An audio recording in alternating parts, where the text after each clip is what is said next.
Love x Revenge is a place where pain meets justice, where love is tested by cruelty, and where unexpected courage changes fate forever. This story is about a father, a daughter, and a reaction that no one saw coming. When the bus finally stopped at the edge of the village, Andrei felt his chest tighten. 3 years in the army had hardened his body, taught him discipline, silence, and restraint.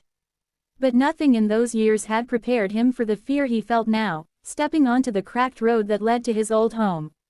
He carried a small duffel bag, dusty boots, and one thought that kept him moving forward: my daughter.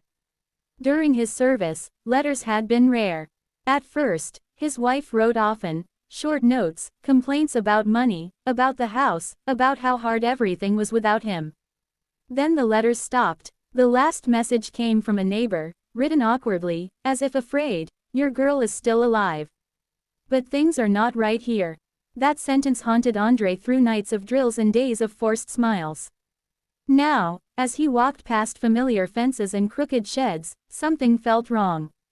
Too quiet, too empty. His house stood where it always had, but it looked smaller, darker. The windows were dirty, one shutter hanging loose. The door was locked. Andrei knocked. No answer. He knocked again, harder. Still nothing. He circled the yard, calling his daughter's name softly at first, then louder. Anya, Anya, it's Papa. No response. Then he heard it, a soft sound, almost like breathing, coming from the far end of the yard. From the old pigsty. His heart began to pound. The pigsty hadn't been used in years. After he left, they sold the pigs for money. There was no reason for anyone to be there. Andrei walked slowly, each step heavier than the last. The smell hit him first: damp earth, old straw, animals. He pushed the wooden door open. Inside, on a pile of dirty hay, curled up like a frightened kitten, was a small body. For a second, his mind refused to understand what his eyes were seeing. Then the body moved. A little girl shifted in her sleep, hugging her knees, her hair tangled, her dress thin and torn. Anya, Andrei whispered. She stirred, her eyes fluttering open. At first, she looked confused. Then she saw him. Her face went pale, not with joy, with fear. She scrambled backward, pressing herself against the wall. Please, I'll be quiet, she whispered. I won't make noise. Something inside Andrei broke. He dropped to his knees, ignoring the filth, the smell, the world around him. Anya, it's me, Papa, I'm home. She stared at him, searching his face, as if afraid this was a trick. Then her lip trembled. Papa, she asked, her voice barely a sound. He opened his arms. Slowly, carefully, she crawled into them. She was so light, too light. He could feel her bones through her clothes. Andrei held her, shaking. Rage, guilt, love, pain, all of it crashed together in his chest. He wanted to scream, to destroy something, to demand answers. But he didn't. That was the reaction no one expected. Instead of shouting, instead of running into the house or searching for his wife, Andrei did something terrifyingly calm. He took off his jacket and wrapped it around Anya. You're safe now, he said softly. No one will ever hurt you again. I promise. He carried her out of the pigsty, past the yard, past the house, and walked straight to the neighbor's home. People began to notice. Doors opened. Faces appeared. Whispers spread like fire. That's Andrei. He's back.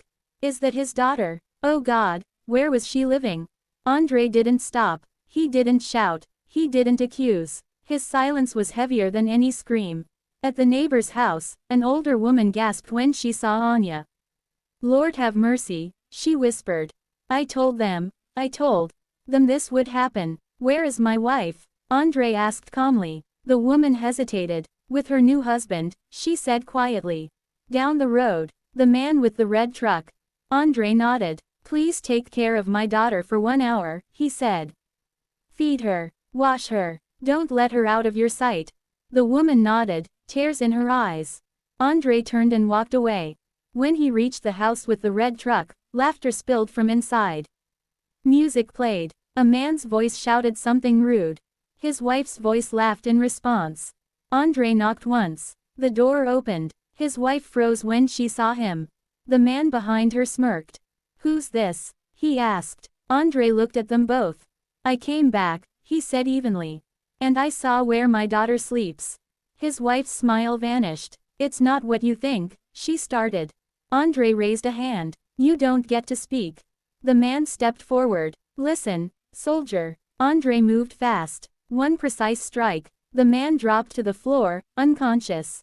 Andrei turned back to his wife. You had one job, he said quietly. To protect her. She fell to her knees, crying, grabbing his boots. I had no money. I was alone, he said. Andrei pulled his leg free. The army taught me many things, he said. One of them is responsibility. He called the police himself.